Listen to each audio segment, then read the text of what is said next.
Hello everyone, আসসালামু আলাইকুম। Welcome back to my channel Sharmin kitchen.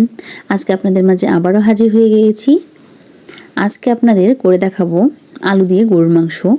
তার জন্য এখানে আমি 1.5 কেজি পরিমাণ গরুর মাংস ধুয়ে কেটে পরিষ্কার করে নিয়েছি। এখন চুলায় একটা কড়াই বসিয়ে দিয়েছি। কড়াইতে কিছু পরিমাণ তেল দিয়ে তেলটা একটু গরম হয়ে আসলে আমি এখানে কিছু পেঁয়াজ কুচি দিয়ে দিচ্ছি। পেঁয়াজটাকে আমি একটু নেড়েচেড়ে একটু ভেজে নিব। একবারে ব্রাউন করে ভাজার কোনো প্রয়োজন নেই। এখানে একটু বাদামি হয়ে আসলে আমি মশলাগুলো অ্যাড করে দিব। এখানে আমি দিয়ে দিচ্ছি রসুন বাটা, পেঁয়াজ বাটা, জিরা বাটা, আরও দিয়ে দিচ্ছি আদা বাটা। দিয়ে সব মশলাগুলো একত্রে আমি নেড়েচেড়ে তেলের সাথে একটু ভেজে নিব।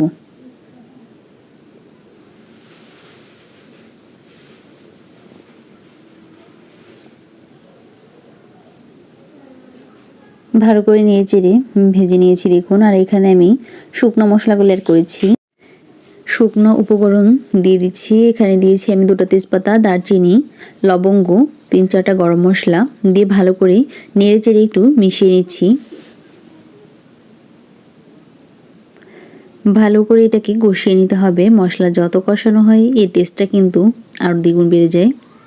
এখন আমি এখানে দিয়ে দিলাম শুকনা মরিচের গুঁড়া, লবণ, হলুদ দিয়ে আবারও ভালো করে নেড়েচেড়ে কষিয়ে নিচ্ছি।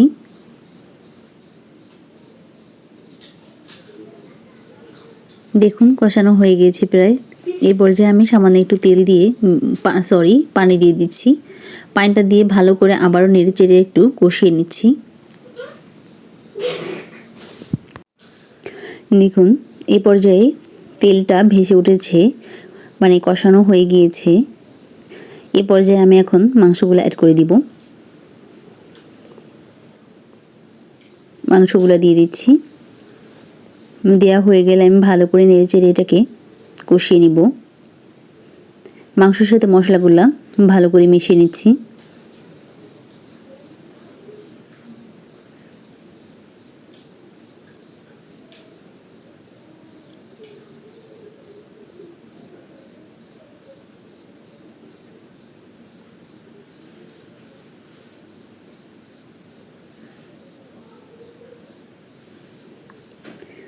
ভালো করে এটাকে কষিয়ে নিতে হবে।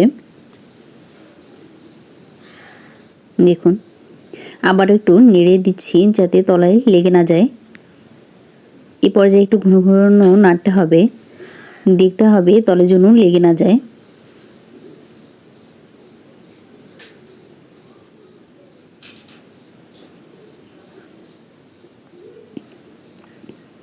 মাংস থেকে পানি ছেড়ে দিয়েছে। এখন আমি এগুলোকে ভালো করে নেড়ে চেড়ে মাংস থেকে যে পানিটা বেরিয়েছে সেটা দিয়ে আমি ভালো করে কষিয়ে নিব।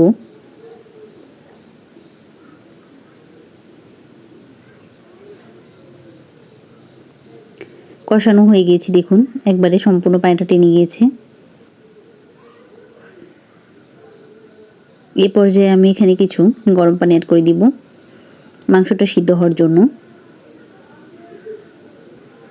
কোনো পর্যায়ে এখানে ঠান্ডা পানি ব্যবহার করা যাবে না, তাহলে মাংসটা চুপসে যেতে পারে এবং সেদ্ধ নাও হতে পারে। এই জন্য এখানে ফুটন্ত গরম পানি ব্যবহার করতে হবে। আমি অল্প পরিমাণ পানি দিয়ে দিচ্ছি যাতে মাংসটা সিদ্ধ হয়ে যায়।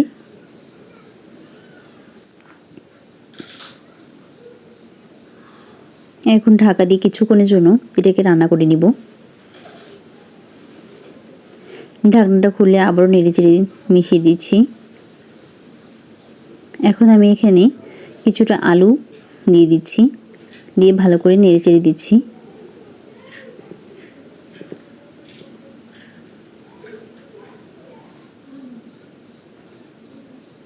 এখানে কিছু গোটা কাঁচামরিচ দিয়ে দিচ্ছি ফ্লেভারের জন্য।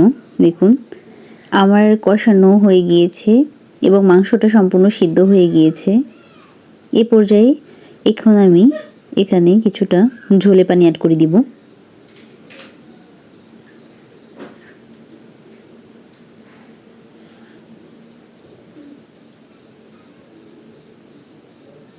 দেখুন আমি ঝোলে পানি দিয়ে দিয়েছি, ভালো করে নেড়েচেড়ে মিশিয়ে নিচ্ছি।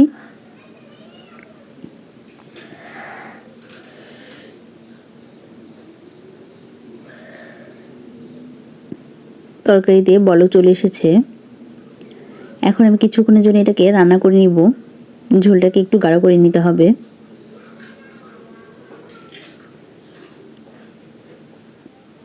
আমার ঝোলটা প্রায় গাঢ় হয়েছে, রান্নাটা হয়ে এসেছে। এই পর্যায়ে আমি এখানে দিয়ে দিচ্ছি কিছুটা টালা জিরার গুঁড়া এবং 2টা গরম মশলা আমি গুঁড়া করে নিয়েছি।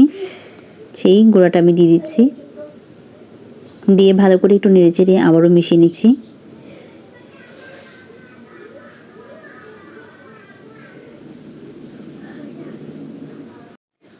আমার রান্নাটা হয়ে গিয়েছে, এবার আমি এটাকে নামিয়ে নিব। দেখুন কতটা সুন্দর হয়েছে। আমার ভিডিও যদি ভালো লেগে থাকে প্লিজ আমার চ্যানেলটি সাবস্ক্রাইব করবেন, লাইক কমেন্ট শেয়ার করবেন। আর ফেসবুক পেজ থেকে দেখে থাকলে প্লিজ একটা লাইক করবেন, ফলো দিবেন, শেয়ার করবেন। সকলে ভালো থাকবেন। আল্লাহ হাফেজ।